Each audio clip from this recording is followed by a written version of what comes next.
there ain't no stopping us. Fly without boarding pass. Couldn't catch me, I'll be moving fast. Call me a shooting star. Let 'em know who you are. Flying up in a bar. Wish on a star. Time to show 'em who's in charge. Call me a shooting star.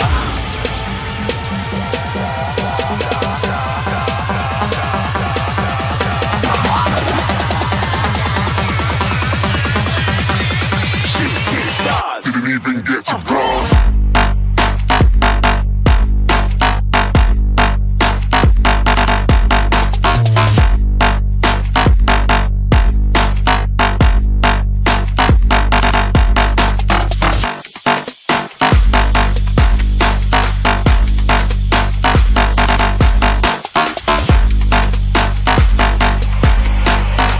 I said I'm moving too far.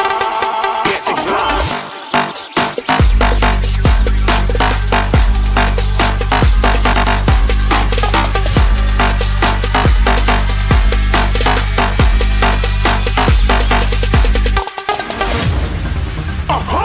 Looking at a shooting star. Got more than a couple of people going mad. I swear they're rooting hard. Tell them I be big in the game like she went and got them breast implants. I said I'm moving too fast. Didn't even get to glance. I'm ready to eat up track like I'm seated in a restaurant. If you had swag like mine, you know it's best to flaunt. We aren't hating because you aren't. Shining like it's neon. Rock like kings of Leon. Shooting stars across the galaxy. I stand out, so don't be mad at me. Infiltrate, I'm with my strategy. When I turn up, then I just have to leave. Shooting stars across the galaxy. I stand out, so don't be mad at me. Infiltrate, I'm with my strategy. When I turn up, then I just have to leave. Yeah, shoot. Yeah, shoot.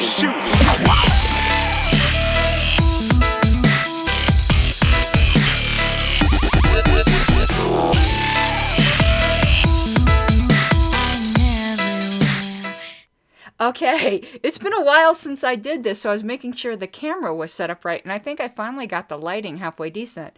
I've got to turn off everything, and I don't even know if that grifting message, because this is on a different computer, it's a whole different setup. I don't even know if that grifting message is right. I'm looking at it. It might still mention my campaign. No, it's correct. All right. Well, patreon.com/Pink Flame of Liberty. But also, generally, the Liberty Boudoirs are decent for Super Chat, so Super Chats always matter. And I hope last night you caught the first review of The Anarchist by HBO. I'll be watching that each week, and that was fun. And I just realized what so perfectly goes along with watching the review of The Anarchist and The Anarchist itself, particularly if I get some new viewers from this who are getting interested in anarchy. Along the bottom there, on my Patreon only, we are going through the problem of political authority.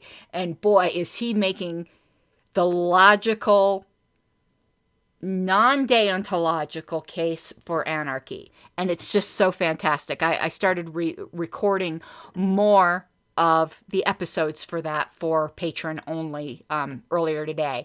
I got to finish it up. I kind of record it in segments, and I've got the third segment to do. I need some soda. But I had to put on makeup today, so I figured, well, why not do a Liberty Boudoir? Because I had a bunch of Dave Smith clips I wanted to cover. I'm not the secretary of the Libertarian Party of Colorado. I was last term, but the elected secretary was going to be absent today, so he asked me. We do have proxies in Colorado. We call them alternate delegates or just something really weird. It's a proxy. So he asked me to be his proxy tonight, so I'm going to go do the secretarial duties tonight. And I always dress up for board meetings. I dress up for LNC meetings. I dress up for board meetings. If you ever see me not dressed up at a meeting, it's because I ran out of time or some emergency happened. I used to dress like a slob to LPCO meetings. And it was actually Jeff Orrick who had said to me, I think I've told the story before, but those of you who haven't heard it, he's an atheist guy, and he had said, well, what's really important to me? Well, the party's really important to me, and I see when Christians go to church as a sign of respect for an organization that they care about, well, also the whole God thing, but forget about that for a second. He's like, they wear their best. He goes, well, what I care about is the Libertarian Party, so it deserves my best. And he said that's why he always wore a suit to LPCO meetings. And you want to know what? That struck me. That struck me. So ever since then, I was like, you know what? The party deserves my best too. And so I started getting dressed up for meetings, and now I always do. Even though I'm not at work or anything today, no reason I could be in jeans and a t-shirt, but I just put on makeup, I put on business clothes, and I dress up. So maybe that'll inspire one of you guys too. Now I know, not necessarily is putting on your best clothes or, dressing up, is that always necessarily your best? But I do think it's an outward appearance of an inward commitment. All right, we're going to start playing some clips. I'm just going to start shoving on some makeup. I was going to try something new today, but I don't know if it's going to work. The guys won't know what I'm talking about, but the ladies will. I think I'm going to try to do a cut crease today. I've never been able to successfully pull off a cut crease. So we'll see. We'll see. Either way, I'll end up with eyeshadow on. Whether it's a cut crease or not will remain to be seen. Yeah, and I did pull my hair back. Before we get started on the clips, though, I want to shove some primer on. Yes, like paint. You do have to put makeup primer. I had this little MAC sample. When you buy stuff from the MAC store, MAC is a makeup brand, if you guys don't know, they give you like these little free samples, and I always pick the primer. So let's just get that on there and set while we are getting ready to listen to some Dave Smith. So the context of what's going on with Dave Smith. This is a show from a while ago. I just hadn't had a chance to get to it, but it's dealing with what some people might call the loser brigade. I don't particularly like that term. I like calling them the negatarians or the haterarians. It acknowledges they're libertarians. They just have real crappy attitudes. So I haven't listened to these clips in a while either. And I'm taking a look at my comments here a second. And if you're wondering why I'm looking all the way off to the side, I'm in my little makeup hutch, and I've got mounted on the wall here a second monitor, like a little portable monitor. And that's where I have this, the comments. And hello from Brazil. Okay. Yeah, let's get started. Let's start playing these clips. I usually try to put the comments on the screen, but I have such small screen real estate here that I'm just not doing that today. We're just going to get right into it. Let's go. First clip. So funny, like this talk about democracy, but no one ever defines what it means. You go, what if a majority of people prefer a dictator? They fuck your head up real good right there. It's almost like democracy is not an end in and of itself. Okay. Oh, my camera's not going. How am I? Here we go. I'm going to have to manually do this. I didn't set this up right. And maybe I'm incorrect on what he's talking about. I thought he was talking about the Haterarians. I was pretty sure he was. But we started out with this weird democracy clip. So let's just talk about democracy. That's true. People like to talk about democracy, and I think he was talking about the fact that certain people in the party don't like who was elected. So they start going off about, oh, they came and took over the convention. Well, that's democracy, baby. Okay, we're a volunteer. I'm just getting my foundation together, and this is also MAC. I'm a big fan of MAC. This shade is well, now maybe summer has come. The shade won't be too oh, that doesn't look like the right shade for me, does it? Oh, well, we're going to live with it. This looks more like the right shade for me. Anyway, yeah, so people do like to be a fan of democracy when they've gotten their way, and not a fan of democracy when they don't get their way. But yeah, they don't define it. And the fact is, if you're going to go by mob rule, what if the mob wants to be oppressed? Or what if 51% of the people want to oppress 49% of them? I mean, all you can say is it's a majority opinion. It doesn't mean it's necessarily a good one. just in general. But as a voluntary organization, yes, the LP is a democracy. If anyone ever perceives us as something like serious to be contended with, and I don't even mean just like, oh my God, they think the libertarians are going to take over tomorrow. I just mean if they even think there's anything like, whoa, what's going on with these guys? They might be making moves. Then you're going to see all of these slanderous hit pieces come out against us. That's just what's going to happen. And so literally there's nothing that's happened in any of these pieces, which isn't exactly what I would have predicted. It's exactly what I would have expected. So it's interesting to see it. It's also, I mean, it's just, I will tell you, so while I'm saying I would have predicted this whole thing and I would have expected this whole thing, I will caveat that with watching it actually happen. I'm a little bit taken back by how incredibly weak they are. That you're like, oh, man, I thought you would come with at least a little better than this. So that would be my one caveat where I'm like, really, this is all you have? This is what you're coming at us with. Okay, I'm sorry I have to keep switching on my camera. And that's true. So now I remember a lot of the context. We're going to do my eyebrows here while we're talking about this. There was a hit piece. Well, there was the semi-hit piece in Reason magazine that I remember he's going to talk about. But there was a hit piece in The Nation that he's going to get into. And speaking of pieces, not hit pieces, just pieces, tomorrow online, a huge piece is coming out about me in one of the biggest magazines in Colorado called Westward. Westword. Look out for it. And it'll be out in print on Thursday, but it'll be out online tomorrow. I have no idea what it's going to say. She interviewed me for a while. She said she was going to interview like Mises opponents as well. So my lips are a little dry. I want to get a little oil on here to get them moistened before I put lipstick on. So we'll see. You know, they sent out a photographer to my house and everything. Fancy. Okay.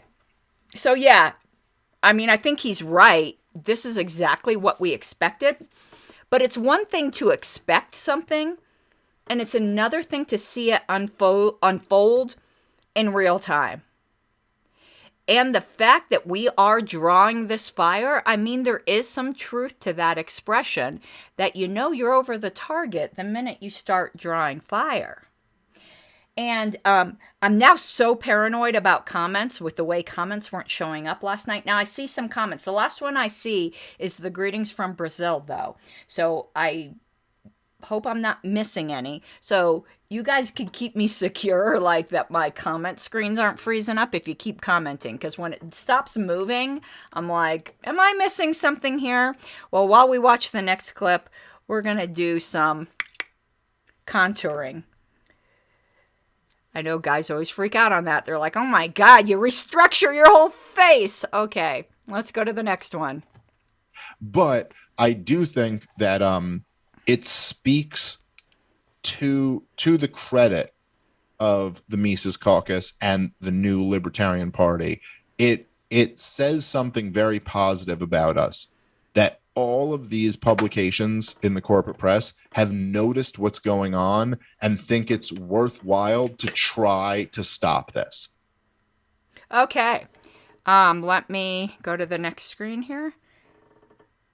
Oh, I see some more comments. Great. I see good so far.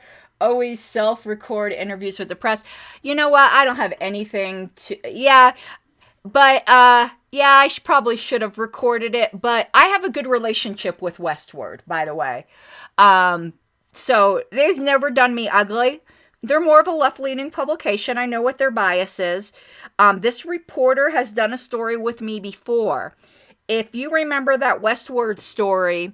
And you might not, because, you know, obviously, unless you're in Colorado, you're not following everything in Colorado. But she did a really good story on the difference between primaries and third parties that nominate by convention and stuff in Colorado. So she was fair and good before. So, you know, I had a relationship with her. And even when disagreeing with Westward, they've always been decent to minority voices. So, yeah, there's that. And let me just get the rest of the contouring on, and we'll listen to another clip here. But yeah, this is creating shadows on the face. You can really make your face look like an entirely different shape if you're good at contouring. I can do it. I'm not saying I'm good at it. Okay, next scene. It's wild though. Like I said, that they're trying to kind of anchor and frame it a certain way, but to present us, firstly, is whatever the first line was of more aggressive. I don't know the way they categorized us. I wouldn't define the movement that way, but then to give equal weight to, oh, they're trying to be more aggressive libertarians, but their foes say they're racist. I mean, that's a crazy way to go. You could see it this way or this way. If every time we quarreled with someone, I said, let's just say Reason Magazine, I think they're a bunch of rapists. So now every time you write an article about Reason Magazine, are you supposed to say Reason Magazine, what some people view as libertarian literature and foes accused of being rapists? Yeah, right. Exactly. What does that mean? Do you have any legitimacy to the claim that you just get to put the two next to each other like they're both equally weighted? Okay, I think I missed a clip here, so I'm going to have to let you know the context of that. If you all have been paying attention, the Reason Magazine thing that came out right around convention said, Mises Caucus, I'm paraphrasing, but it was like Mises Caucus takeover. They claim they're doing a more aggressive approach, but foes say they're racist. And what Robbie, the Fire Bernstein, is complaining about, and he's completely correct, is what's your evidence for that? That gives you the right to put that in the title. And he was saying, okay, well, what if I just made a false accusation that the people at Reason Magazine are a bunch of predators? Am I allowed now every time I mention Reason Magazine to say foes say they're libertarian? They say they're libertarian journalism, but foes say they're sexual predators. I mean, you better have some strong. Oof! I look like I got a bat in the cave there. I always gotta be a little paranoid I am about my teeth and my nose. You got to be really careful with that kind of stuff. You can ruin people's lives with that. And yeah, that was sloppy and a dick move for Reason to put that in the subtitle. And the author of that piece, I'm friends with. I love Brian Dougherty, and he wrote that great book, Radicals for Capitalism. But a good point that was made, and it might be in a clip, it was a friend of Dave's, I believe made it to Dave, is that the writer of articles for a lot of these publications doesn't always choose the title. A lot of times the editors choose the title. So, maybe don't be mad at Brian for that title. He might not have written it, but he might have. I don't know. But that title, that was a dick move, Reason. Here is, and let me tell you something about Reason. Reason knows they can contact me almost any hour of the day, and on the dime, I'll get them information that they need. Maybe, not that they owe me any personal favors, but Brian knows me personally, and it's like, really, dude? Do you think I'm a racist? I don't think so. If so, you've been awful nice to a racist for 4 years and asking favors of a racist. All right. And Ryan says also, so you self-record your interviews so that you can release it later when they no longer care about copyright. I find that most of these organizations always care about copyright, but I do enough of my own stuff that I don't need material to release later. Okay. Just get my blush on. So you could see already how the contouring really did help. Okay. And also, as part of contouring, teaching you guys, there's this I don't know if you can see from here, it's very shimmery. It's a highlight powder. But let's go to the next clip. And as you point out, the one isn't even what we would claim. The one is almost like what the a not very charitable interpretation from our enemies would claim we are. Well, we're here to be edgier. Is that really what anyone's saying? Is anyone from the Mises Caucus, any leader saying that's the point, we're here to be edgier? Or are we saying we're here to be like principled? We're here to be like more radical. We're here, whatever. It's just like not like pushing the message of freedom is edgier. Okay. Here I'm going to disagree a little bit, but of course he qualified that by saying leader, so I guess it depends on how you define leader. But I have heard plenty of Mises Caucus members say that the intent is to be edgier. I think it's a little bit of semantics here. Some people would consider being more radical, which he did concede we are trying to be, as equivalent to edgier. So that's not something I would have picked on. I don't really have a problem with that, I guess, because maybe the problem that they were having is the edgier, it has negative connotations, but so does the word radical. So I don't know. I really didn't have a problem with that. I wanted to put Miguel's comment here on the screen here a second. Miguel has said, someone who's not extremely knowledgeable about the LP, well, welcome. I'd love to give you more knowledge. I don't think the VC, I don't know what you mean by, MC, Mises Caucus, gotcha. Sorry, I don't have the best vision and I don't have my glasses on right now, so that kind of blurred. Is racist, but they definitely aren't the most progressive of people. Not being progressive is not being, okay, if you aren't progressive, that doesn't mean you're racist. It just means you're not progressive. You can be not progressive without being racist. To frame it, and I'm not trying to get on your case. So sometimes I come off like I'm being confrontational, and I really don't mean to be, because I don't even know you. So like I'm not trying to like be all in your face, not at all. I just get animated. So progressivism doesn't equal not racist. I know plenty of progressive racists. The two, they're orthogonal. They're entirely different things. And it also depends on what you mean by progressive. I'm assuming you're meaning like politically progressive, like very left, like extreme leftist. And yeah, we're not. We don't fall on the left-right paradigm at all, these here are guidelines to do eyeshadow for those of you who aren't used to this. I need to put some eyeshadow primer on though. But on some things, we're super progressive. We believe in full drug legalization. I mean, that's even more progressive than a lot of the self-described progressives. But we fall outside that paradigm. But if you mean by progressive, like the culture war stuff, or, saying that if you don't agree with somebody, even though you defend their rights, I mean, no, not all people would hold to that. There's a lot of people in the party itself, not necessarily just the Mises Caucus, that have very personally, socially conservative views. I don't. I'm not a social conservative, but there are a lot of people who do. And as a non-social conservative, and as somebody who lives somewhat of an alternative lifestyle myself, I don't require other people to affirm me. I just want them to defend my rights. They don't have to like how I live my life. I really don't care. Like, there's a deep-seated insecurity, I think, with this need to be affirmed by everybody, and it's narcissistic.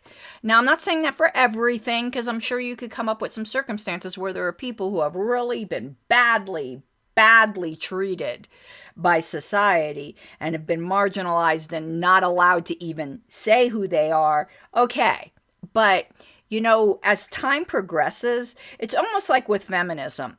There was a time that really strong movement for women's equality was needed. I mean, because women were obviously tremendously unequal. Sorry, feminists, that doesn't exist today. But in human nature, movements just don't die, even when they've mostly accomplished their goals. They just expand their goals to ridiculous little caricatures of what they once were. And the same thing's happening with other rights movements. Even after they have achieved their goals, then they just go like off, just off script into like Lululand. Okay, I'm trying to set up here now for my cut crease. And if you don't know what a cut crease, well, I'll just have to show you if I can do it. Ladies know.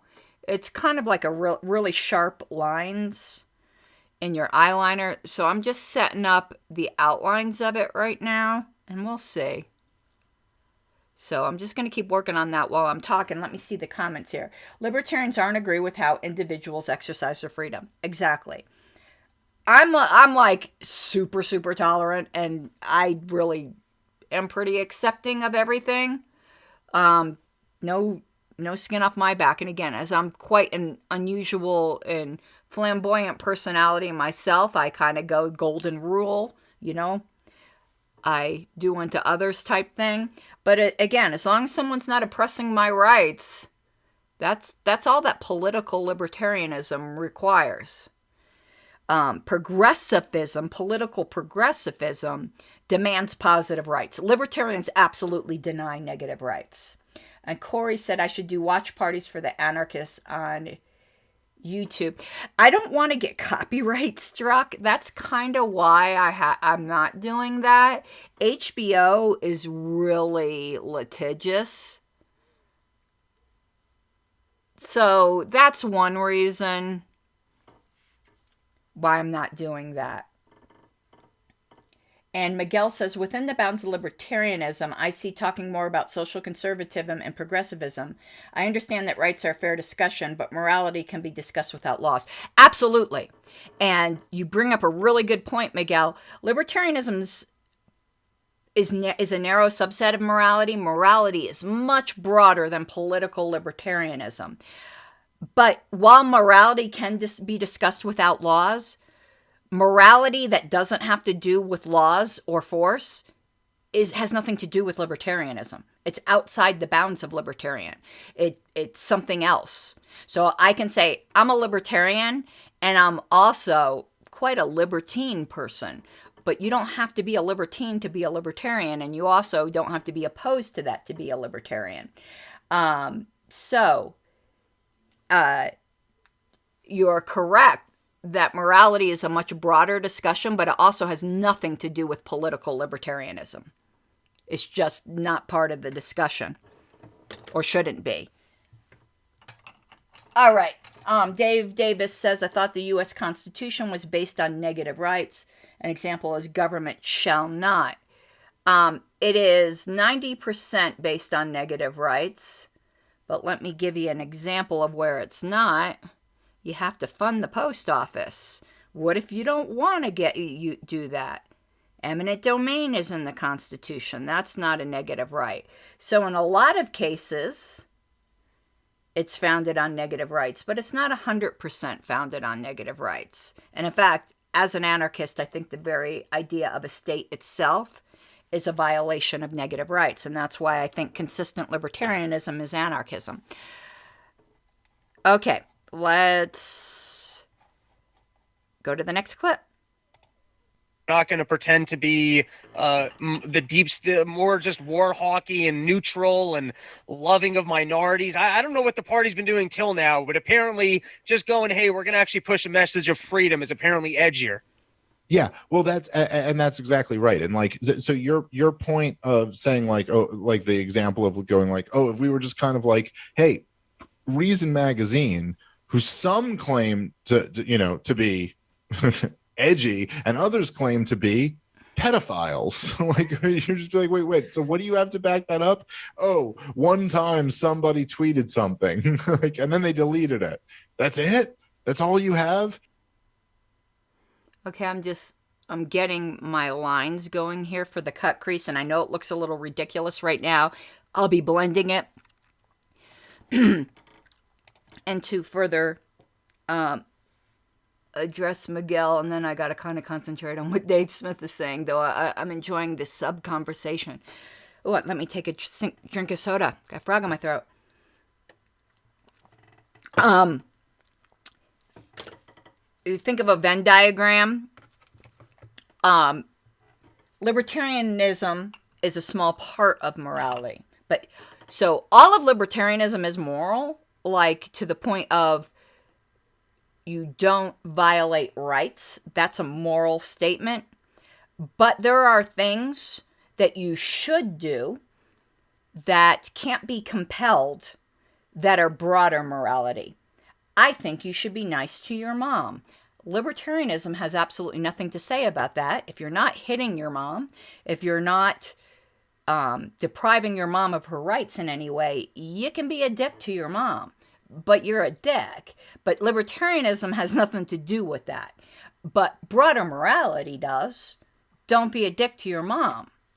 And so getting back onto Dave's thing, I don't really care for the way Robbie worded that thing. I think it came off wrong. But when you're doing a live show like that, ooh, I don't like the way the dark went into this so much. I'm going to have to really blend this out.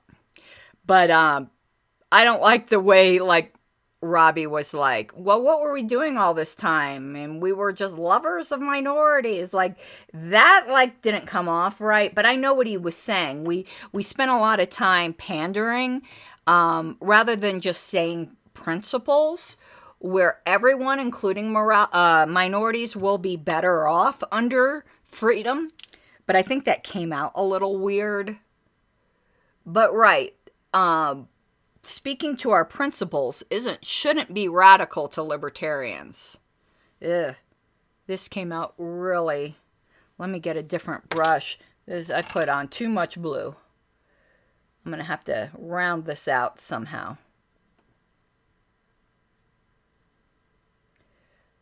Okay. It's just, maybe when I do the cut crease part, what color, though, should I put in the cut crease part? What goes really well with blue? I need to get a different color here. But we'll just keep blending this out. Okay. All right, next clip. Ooh, look how blue that looks. I look like a drag queen. That's okay. We'll have a drag queen look today. And to me, it's like, I would almost look, because the thing is that I have, like, you know, I have relationships with a lot of people at Reason Magazine. I know Nick Gillespie very well, and I know Matt Welsh very well, and I know, like, some of these people. And for them, like, I would almost, like, challenge any one of you, like, go on the record and say that I'm a racist. Would any one of you be willing to do that? Probably not. Because you know you're full of fucking shit. Like, it's just not what our movement is about. And, like, to put that in the front, the thing that's so annoying about it is that it's like, and by the way, this is the only one that bothered me, even the least bit, because it's Reason Magazine. You know, it's like, it's crazy that Timcast would give us, like, a completely fair piece about it. Timcast also wrote a piece about it. Like, and they would give us but Reason Magazine is going to go, you know, here's what just happened here. Some people say they're racist. Yep. Okay. Got those little guides off because those were starting to drive me a little crazy. And he's right. You know, it's you don't pretend like all claims have equal merit. You better, like, all they had for evidence in the Reason thing was a tweet that wasn't a great tweet. It didn't come off the way they wanted to, and they deleted it. But that's enough to, on an internationally read publication, just slam people as racist. Like, I know with public figures and the like. Now, I want to say personally, I don't believe in... It says the crowd health thing is a copyright blocker, or is it in their video, or is it just an ad? It's an ad they were running at the time. I think they were talking. I don't know why it came out that way on mine. When I did the clips, that's what came out. I think maybe my video editing program got, like, stuck on a frame and kept the audio. but didn't keep the video. So I don't know why it's doing that, Miguel. Okay, I'm going to be putting in the thing here to try to do the cut crease. But yeah, I mean, I'm just feeling his pain when it comes to how Reason treated this. That wasn't cool. Wasn't cool at all, dudes. Let me just do this before I go to the next clip here. What I'm trying to do is lay a little bit more of a foundation to stick a second color on there. I decided I'm going to put yellow. I think when I put the lashes on, because I'm going to put on some pretty bold lashes, this won't look quite so blue drag queen. But, you know, if I screw it up, what's the worst that happens? I wash it off later. You're like, so that's really your response. If you really think about what they're saying when they say that, it's like, so there's this whole argument that's going on. There's this whole movement to overthrow the current regime in the Libertarian Party, and it's overwhelmingly successful. Like, overwhelmingly, there's all this energy and enthusiasm, and to the point that it's not just like what happened here where we took over the party, is that you know, I have a podcast and I go, hey, I need everybody to go vote in this online election. Go, you know, there's like a Twitter poll. I need you to all go click no. And all my people go and click no. And haha, we won this big thing.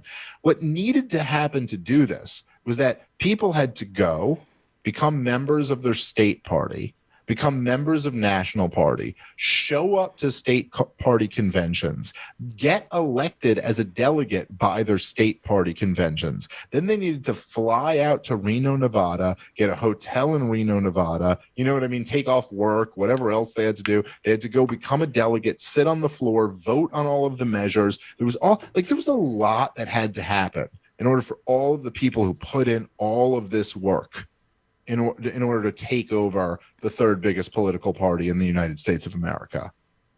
And there were arguments the whole way, obviously. These people were motivated by something. It was like, hey, here's what we think the Libertarian Party should be. Here's why we think the messaging coming out of the Libertarian Party is wrong. And to not take on any of that and just go, you know, I think what the story is here is that you're an awful person. Right? Isn't that basically what it is to just say, well, they say you're all racist? Like, people were so motivated to do all that. Why? Because they just hate black people? I think, you know, I like the way, well, a good critique will always do this. And as you can see, I'm sticking in yellow here. And I actually like this blue and yellow. That's kind of bold. I like... It's so easy to just throw out these buzzwords, but when you sit down to really think about what they're saying is basically they're just saying you're terrible people. But think about what it took. A lot of people don't, I realized because I was watching it and then, you know, for a while, you know, blessed to be part of it. But the organization that had to be done in order to pull this off, people just... I don't think they realize it. And really, you think that these just average, everyday people organized for years. This was actually, since 2018, a 4-year effort, then worked to slowly take over state parties, spend a ton of money, a ton of time, and then, you know, got some makeup on my tooth. And then go to the national party. That trip there was $2,000 to $4,000. That's probably a minimum. All because, yep, they're just a bunch of racists. Or could it possibly be that they were motivated by something a lot more powerful and why they wanted to take over the LP? So if you were just a bunch of racists to take over the LP, to what end? To what end? Like, why? That question is just never answered by these people. They just throw out the insults. It's insane to me. We're going to do some of this old-fashioned mascara. It's that cake mascara. That's what, like, people in the 20s used to use. So I got a little bit of water here. And you put water on it. it comes with this little brush. I got this from Besame, or is it pronounced Besame Cosmetics. So I'm just mixing up the mascara and you stick it on with a brush. Okay, I'm going to put that down and we'll go to the next clip. And I'm going to do my eyeliner. Like, shouldn't, if you're not a piece of shit and you have some degree of integrity, shouldn't the onus be on you to be like, okay, well, before I put that in the title, what's the evidence that this actually happened? Is there anything? What are we going off? One tweet that one random person said? Well, it wasn't a random person. It was a state party. But I don't believe in, everyone has a mistweet or word something badly and they removed it. When you're going to call somebody like really terrible names, you better have a pattern and practice that you can show. Like, wouldn't you go, look, there's, if you're talking about the Mises Caucus, I am probably the most public messenger or, influencer. I don't know, maybe someone else. There's others, Tom Woods, Scott Horton, people like this. There's Michael Heiss, who's the founder. There's Angela McArdle, who was our chair candidate, who won, is the chair of the Libertarian Party. Josh Smith, who's the vice chair. Karen Ann Harlow, the secretary. I mean, like, there's a bunch of people and other people I'm not mentioning now. Like, do you believe any one of them is a racist? Nope. I'm certainly not. And most people, like, they don't even make that accusation with me because they realize how dumb that is. Like, wouldn't you go, look, there's, if you're talking about the Mises Caucus. Oh, we played this clip already.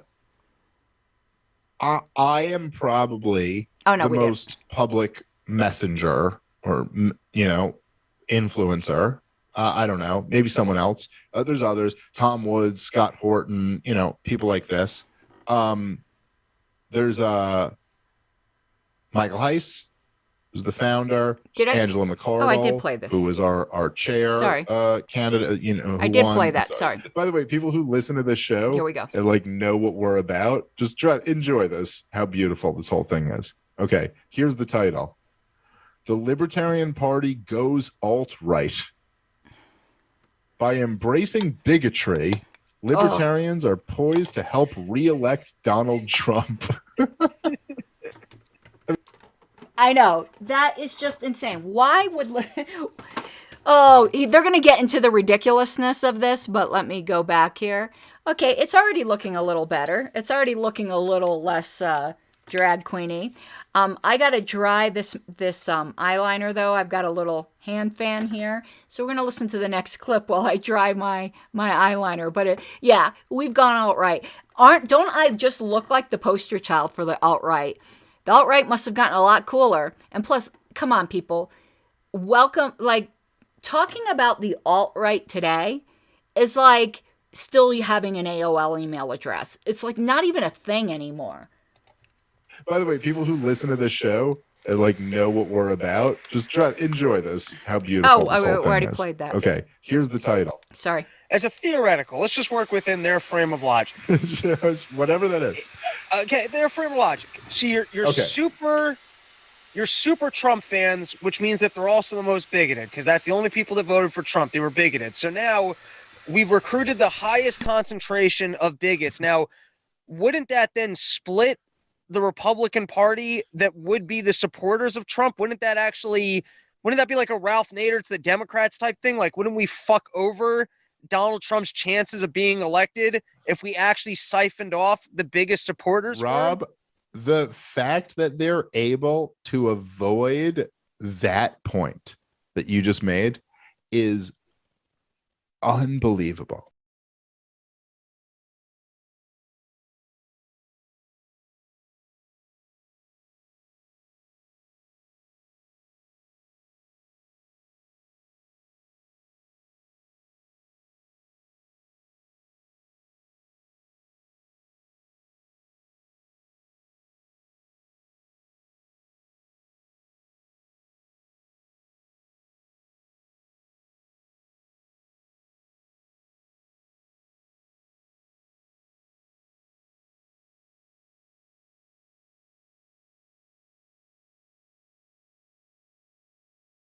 Sorry, I had my sound muted because I didn't want you to hear my fan. All right, we're going to stay right on the screen. Anyone who heard that argument and thinks, like, immediately didn't go, okay, so this was their Scooby-Doo plan. Their Scooby-Doo plan of, yeah, if it weren't for those damn kids, I would have gotten away with it too, was 4 years ago. They're going to leave the and he's going to say this, but I'm just going to, this is exactly what came to my mind too, and you can't hear it more than once. 4 years ago, they're going to leave the they're going to leave the Republican Party, go to the Libertarian Party, in order to take over the Libertarian Party, spend hundreds and hundreds of personal hours, thousands of personal dollars, all kinds of work and strategy to take over the Libertarian Party to get Trump elected. Why wouldn't you just stay with the Republican Party? Like, how in the world does this make sense to anyone who is just not, like, out there, like, licking poisonous tree leaves? Like, seriously, you are a barking moonbat if you heard that, and that made even the remotest amount of sense. There is something wrong with you. Get help. Touch grass. My God. Now I got to find what clip I was on because I don't even know anymore right now. Okay, I was on number 13, so I need to find 14. I think this is it. By the way, people who listen to this show, nope, that's not like, it. know what we're about. Here we are. Just enjoy. As a theoretical, let's just work within their frame of logic. Whatever that is. Okay, their frame of logic. See, you're okay. You're super Trump fans, which means that they're also the most bigoted because that's the only people that voted for Trump. They were bigoted. Okay. So now here we go. You got any lawyers? Can we hit someone for defamation for saying we're rooted in bigotry? I mean, that would be literally impossible.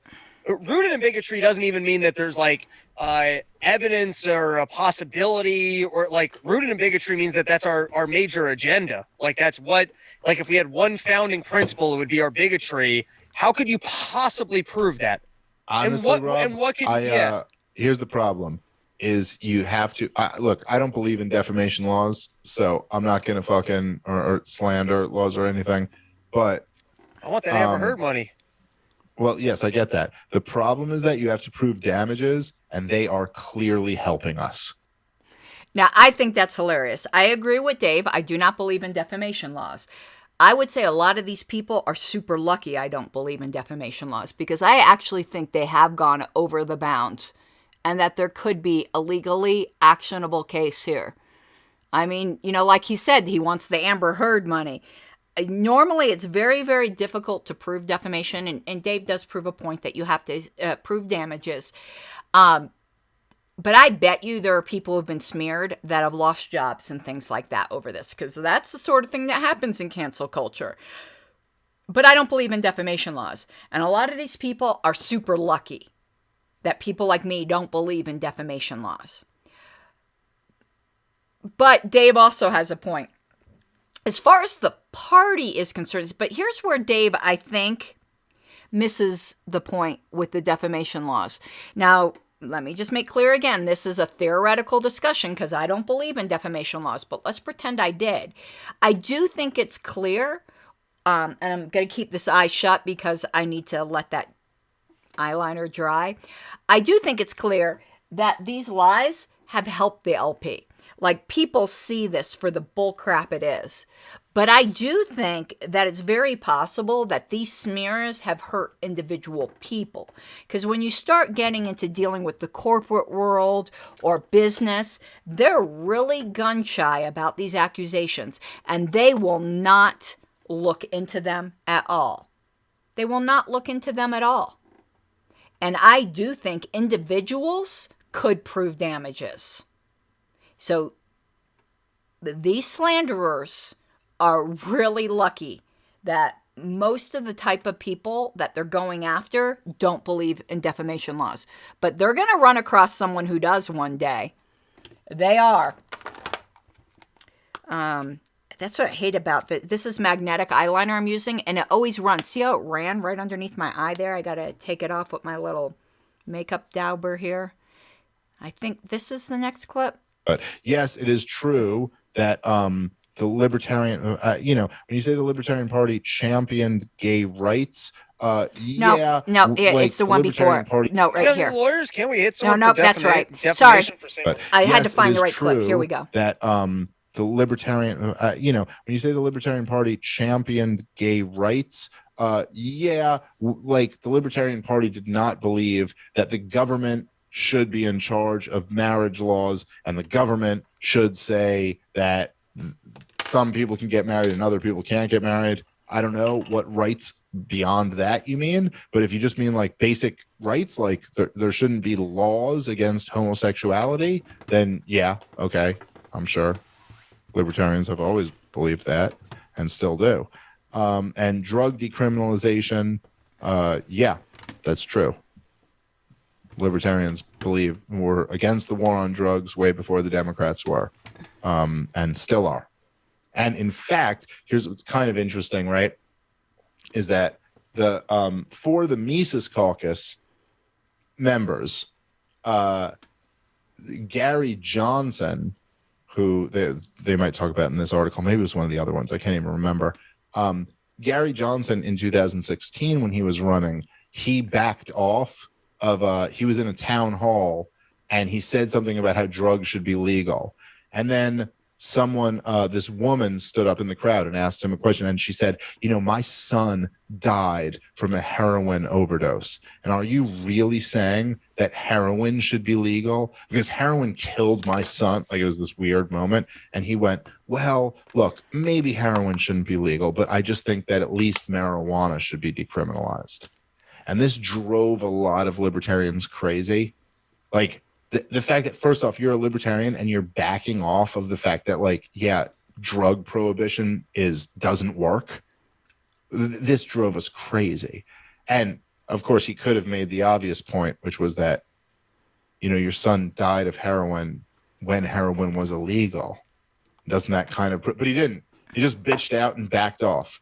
And so anyway, it's just funny that they got drug decriminalization. It's like, actually, yes, you're right. We were ahead of you guys on that.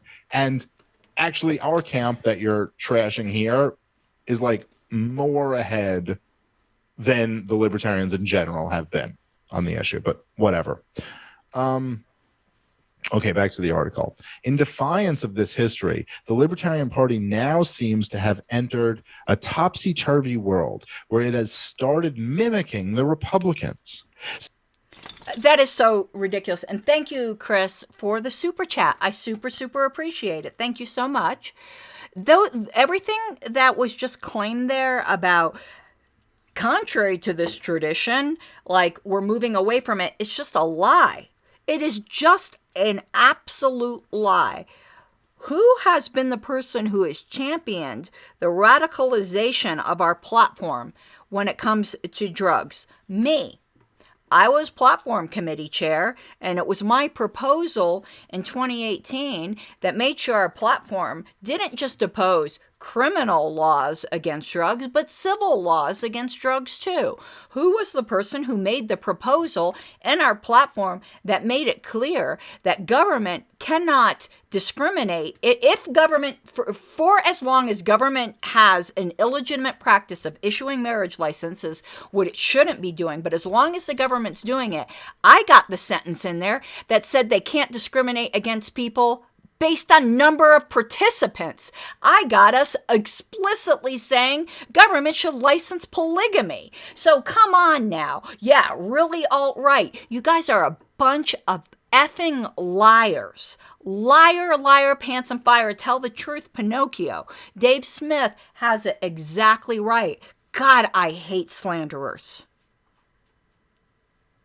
But should I say how I really feel?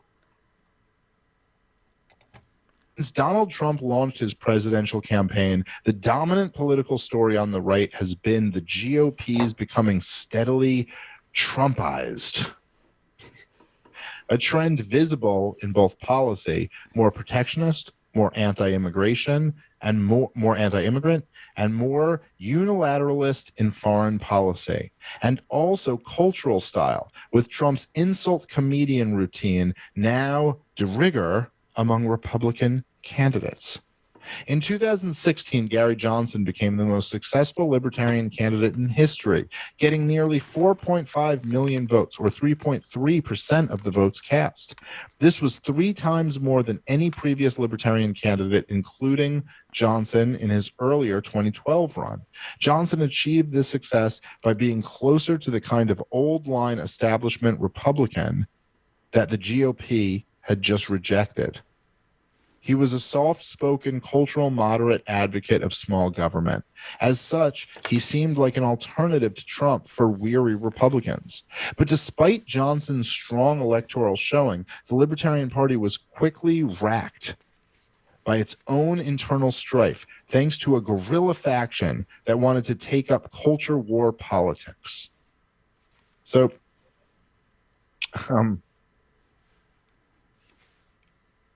Okay, I think that's the end of that clip. Gary Johnson had some very good vote totals. Does that mean it was an electoral success? It depends on how you define that. For one thing, I think he should have gotten higher totals. He was running against Caligula and Nero. So you have to judge a success in the context in which it was achieved. And I'm grateful for every single vote we got, but he didn't do as well as he should have.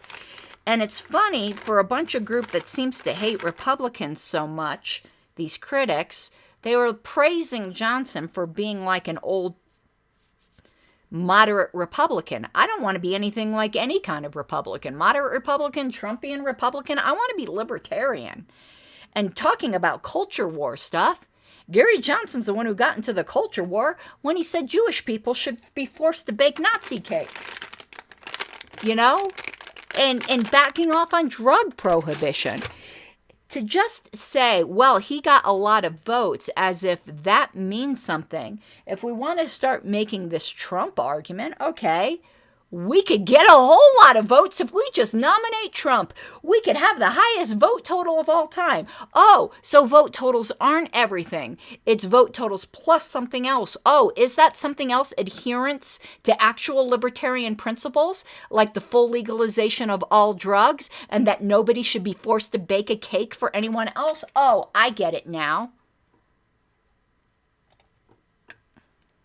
Okay, so here's what we got, because this is pretty great.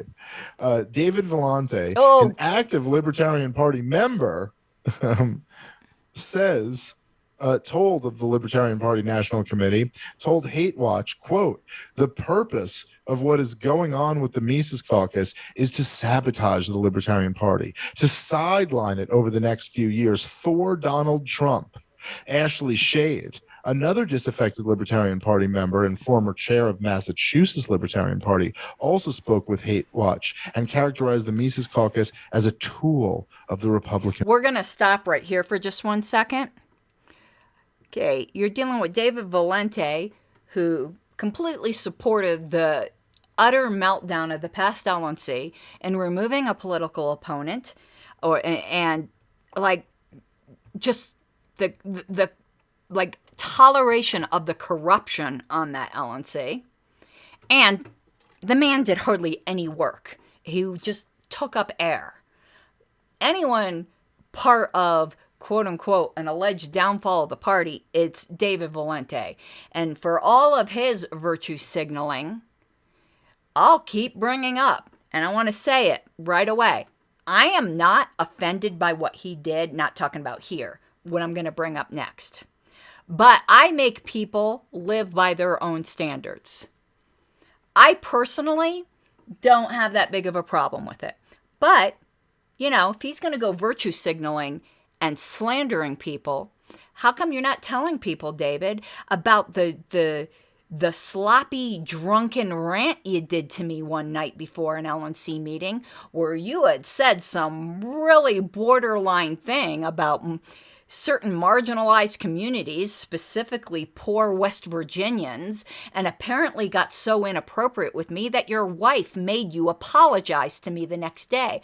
Ooh, not very feminist of you, David Vellante. You're not a saint. Now, I want to be clear. He's not the first drunken guy that has said questionable jokes to me at a bar. I am not offended. I'm not a wilting flower. But by his own worldview, perhaps I should be going around calling him some kind of name. And he acts like this paragon of virtue. Meanwhile, he was a guy on the LNC who supported purges, was tolerant of corruption, and, got sloppy drunk and inappropriate. He didn't lay his hands on me or anything like that. Just said words that probably weren't exactly appropriate. And his wife was embarrassed, made him apologize to me, to a female secretary that he ended up voting to remove. Interesting, isn't it? Did you want me gone because you were scared I was gonna blow the whistle on that bar incident? I never would have gotten you in trouble for that. It didn't offend me. It's life. People get drunk, they act stupid. But if you're going to be acting even stupider when you're sober by going around and slandering people, well, I'm going to bring that little incident up. It was probably against our policy manual. Maybe you should have been removed. Just getting these eyelashes on. See, the makeup doesn't look so crazy now with bolder eyelashes on. But this magnetic liner, I don't really like it so much. It's so tacky. I don't mean tacky like bad taste. I mean tacky as in it never really dries.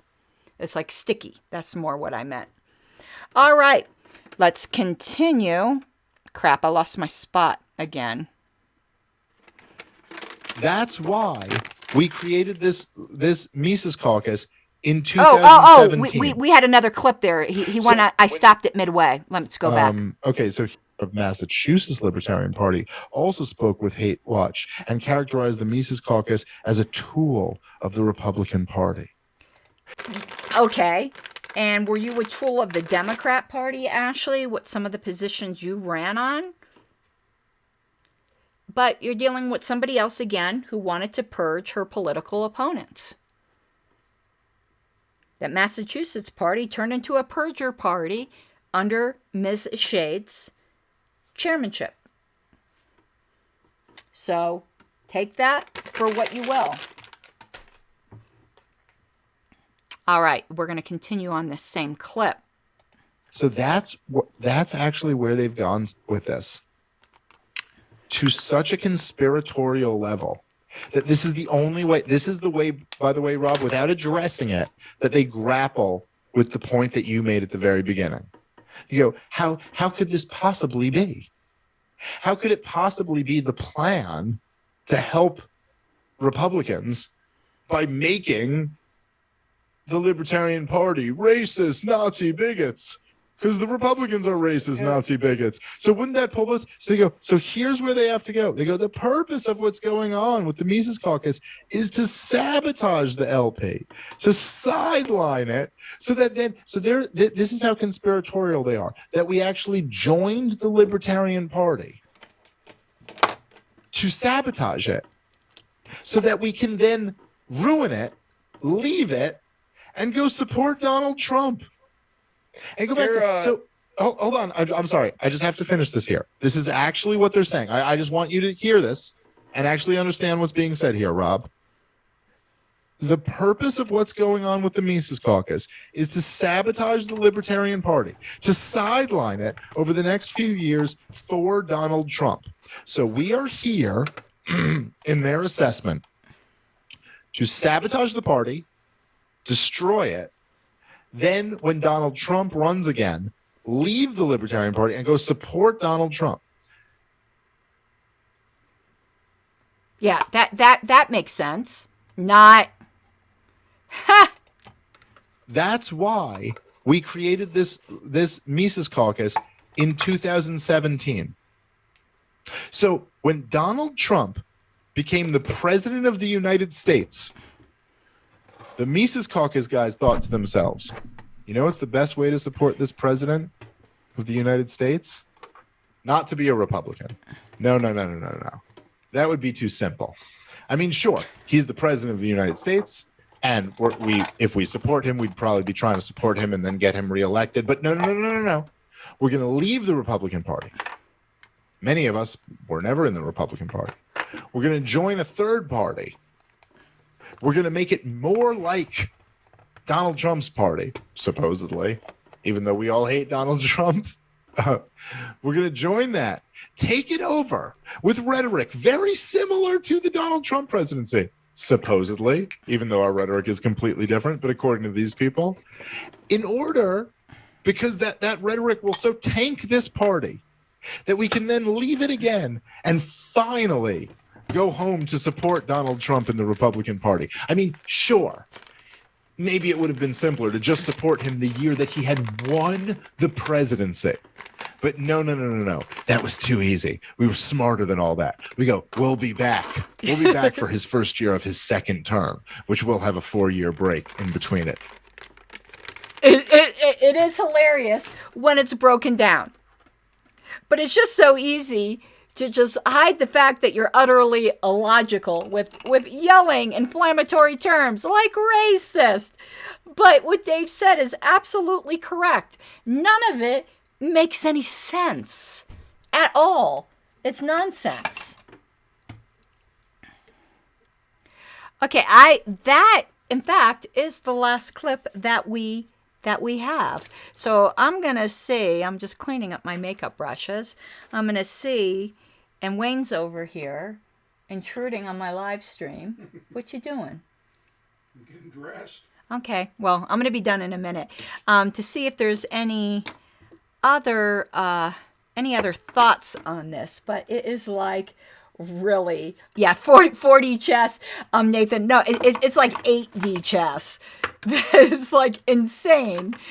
So whenever you hear these completely stupid claims, just try to think logically about like what the planning would be in order for this to make any sense at all, and you'll realize it doesn't make any sense whatsoever. So, and JJ said hi, Wayne, by the way. JJ. Okay, and JJ Wayne said hi back. Let's go back to full screen here for a minute until I sign off. But as you can see, when I put the lashes on, it made it not quite so RuPaul. All right, well, I'm going to get offline. I'm going to do my hair, getting ready pretty soon to go to the LPCO meeting. You know what, though? Like, I probably should just, like, end this and then come back on to do a brief LNC recap, but there's really not that much to talk about. I'll probably do it tomorrow night after the executive committee meeting. There's a short executive committee meeting, if you didn't know, to talk about a potential lawsuit for Georgia ballot access. But I got all kinds of shows I'd like to do, and I'm getting a bit backlogged on that. But it was so nice spending time with you guys. I'm glad I got through these Dave Smith clips that have been sitting on my desktop for a while. But yep, haters gonna hate. The Haterarians gonna Haterarian. I thank you all, and I will see you guys soon. Let me find my closing clip because I forgot to load that up too. Oh my God. I haven't done these Liberty Boudoirs for a while, so let me find my closing clip. I need my glasses. So it should be right here. Okay, bye-bye.